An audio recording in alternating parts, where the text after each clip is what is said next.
Opa, opa, opa, começando agora mais um almoço do My News, tá todo mundo louco. Gente, o governo suspendeu temporariamente as exportações de carne bovina para a China.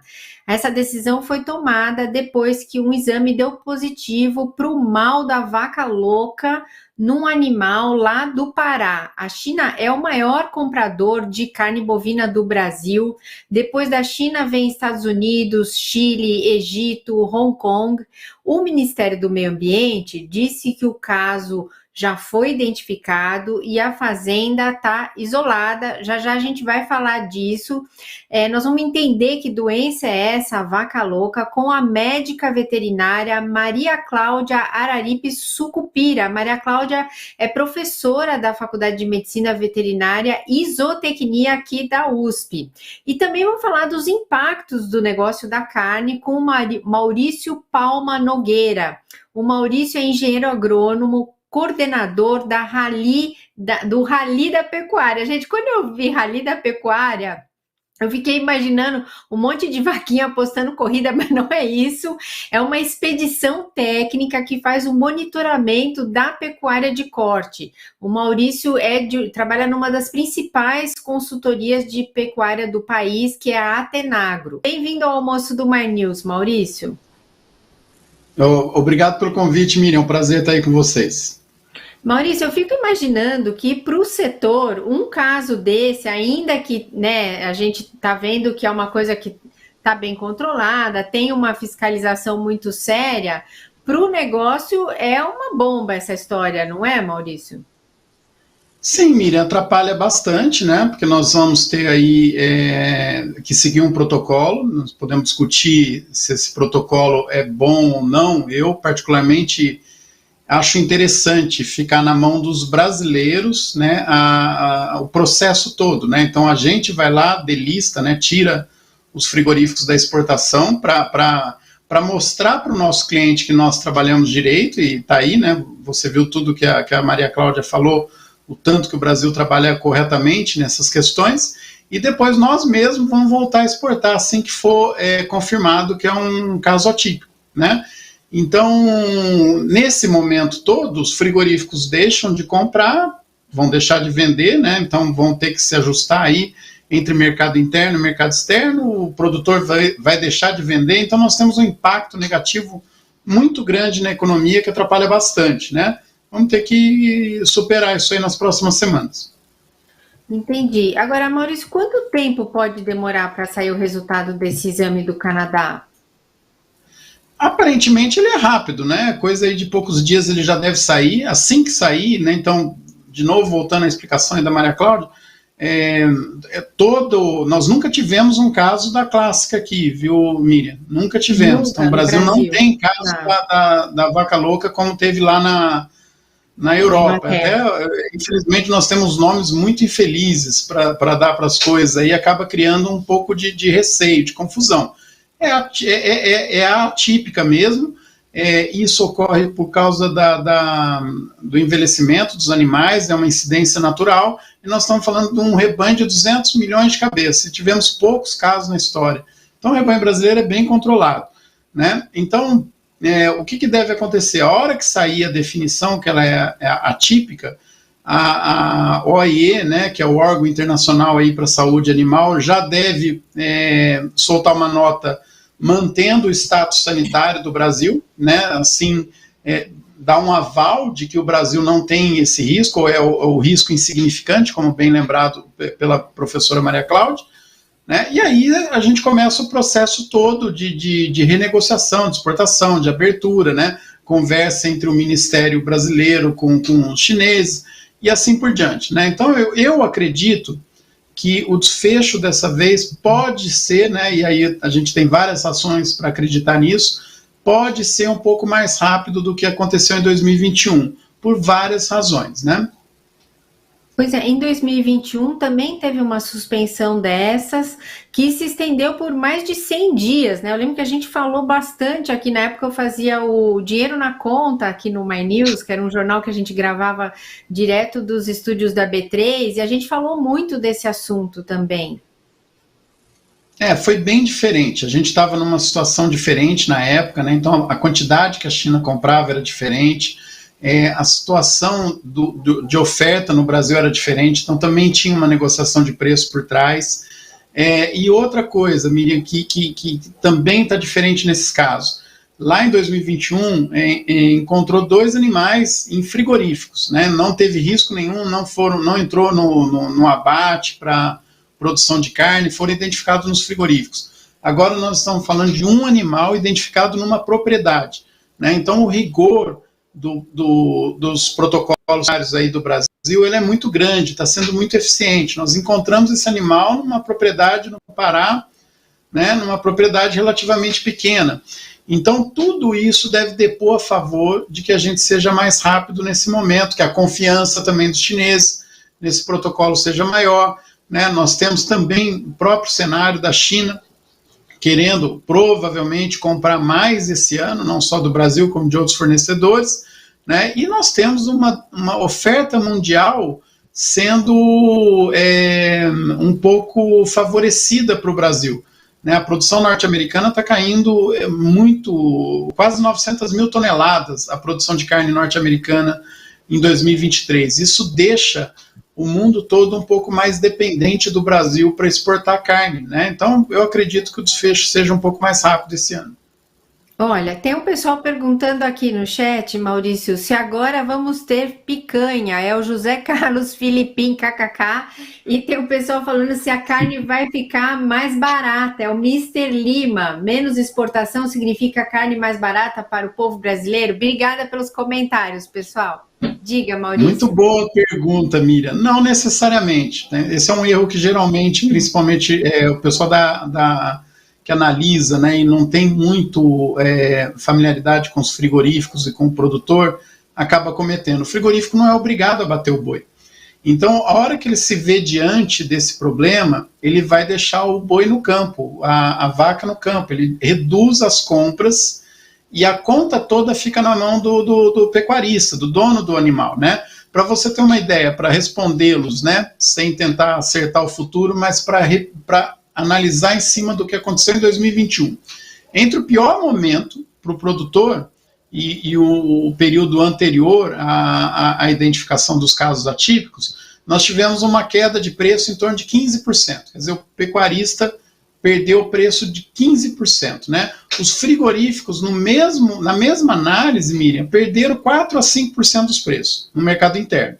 Né? Então, caiu mais para o produtor, 5% para os frigoríficos, né, em termos de preço da carne, e para o consumidor o preço quase não mudou. Ficou entre 0,5% a 1% a queda de preço para o consumidor em 2021. Então nós temos diversas outras variáveis que afetam o mercado. Pode ser que esse ano ocorra de forma diferente, porque nós temos uma oferta maior, período do ano também é diferente. Em 2021 o caso aconteceu bem na entre-safra, né? Momento que é mais difícil produzir os animais, e agora, em 2023, está ocorrendo bem antes do pico de safra. Né? Quer dizer que é um momento que a gente já tende a ter uma oferta maior. Então, isso aí nós vamos ter que analisar, mas não necessariamente o consumidor pode contar com preço mais baixo nesse momento. Tá certo. Maurício Palma Nogueira, gente, o maior especialista aqui falando no almoço do My News, deixa o seu joinha. A gente correu atrás do Maurício hoje cedo para ele trazer essas explicações. Agora, Maurício, então vamos deixar bem claro para a nossa audiência.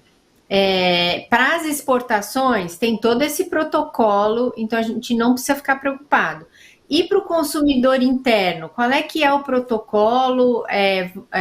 Os frigoríficos vão seguir abatendo ou para também para o mercado interno? Como é que funciona?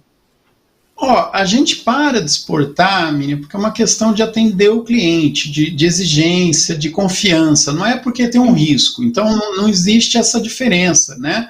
Na verdade, identificar da forma que o Brasil identifica esses casos, já mostra o tanto que é rigoroso. Então, não há risco nenhum em comer carne bovina, né? A professora Maria Cláudia já explicou, né?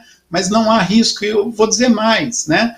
Se você vai comprar carne, compra, claro, né? Uma carne de um estabelecimento que trabalha com carne fiscalizada, né? Principalmente essas carnes que são fiscalizadas pelos sistemas federais, né? Nós temos a fiscalização municipal, estadual e federal. Todas essas fiscalizações contam com veterinários para fiscalizar, para olhar, né, a carcaça, o animal, ele vê o animal vivo, depois vê a carcaça. Então, o risco de vir uma doença para o consumidor é praticamente zero, né, principalmente uma doença desse grau. Então, não há risco nenhum. Não é porque nós paramos de vender para a China que é um risco de saúde. Não, isso é um acordo entre fornecedor e cliente. Tanto é que o Brasil vai continuar exportando para os outros países, né? Esse é um acordo feito com a China. E esse acordo, ele gera muita discussão no setor. Tem gente que é contra esse acordo, que acha que foi mal feito. Eu, particularmente, gosto desse acordo. Posso estar errado, né? Por que eu gosto desse acordo? Porque a gente sabe que os chineses são extremamente rigorosos, né? Qualquer motivo eles usam para pressionar as exportações brasileiras ou de outros países, né? Eles querem preços mais baixos, e a partir do momento que o Brasil toma conta do processo, então a gente tira os frigoríficos e também volta os mesmos frigoríficos depois com a mesma eficiência que nós tiramos. Então eu particularmente gosto desse acordo, né? Mas é um acordo comercial, não tem nada a ver com segurança de saúde ou de alimentos. Agora, Maurício, quando você falou de comprar uma carne que a gente saiba a origem, né, que tenha passado por todo o processo de fiscalização, você está falando só daquelas carnes que já vem embalada assim com a marca do frigorífico, ou pode ser a carne do açougue também?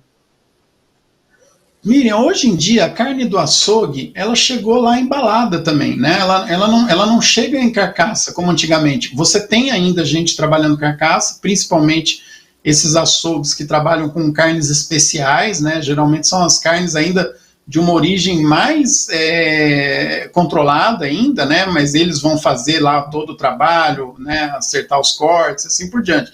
Aquele açougue que a gente vê em supermercado, ele recebe a carne em caixas, né?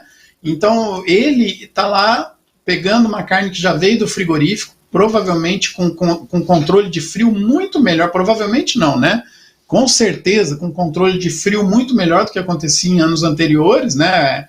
A carne não esquenta em nenhum momento, ela garante, né, todo o processo posterior à produção lá no frigorífico até chegar no varejo, e ele porciona. Então, às vezes, o consumidor vai lá e compra no açougue, mas aquela carne chegou ali embalada, Miriam. Então, ela é a mesma carne da embalagem, claro. Nas embalagens você vai ter as marcas, as diferenças, né, de estratégia de mercado de cada frigorífico, mas o risco é praticamente o mesmo, né? A embalada, evidentemente, você não teve nenhuma manipulação ali no açougue do supermercado, né? Mas hoje todo o processo é extremamente controlado, é extremamente rigoroso. Nós temos um risco mínimo de algum problema chegar para o consumidor. E sempre fala mínimo, porque em biologia não tem risco zero, Miriam. Então a gente não pode falar risco zero, né? Mas é mínimo, é que nem lá os status que a Maria Cláudia explicou. É insignificante, porque não pode falar que é zero, né? Mas o risco é próximo de zero. Maurício, eu estou vendo aqui no Poder 360 e tem também uma pessoa que comentou aqui no chat, que é o Mr. Lima. Obrigada, Mr. Lima. Ele fala assim, menos exportação... Não era essa o comentário, pera. O Mr. Lima falou da carne mais barata, mas que esse caso, né, uma vaca de 9 anos lá no Pará e tal, tá derrubando o mercado de ações, né, as ações dos frigoríficos na Bolsa de Valores. Quer dizer, para o mercado, o interesse é que esse assunto resolva o mais rápido possível, né? Evidente, mas isso é normal, né, Miriam? Isso acontece, né?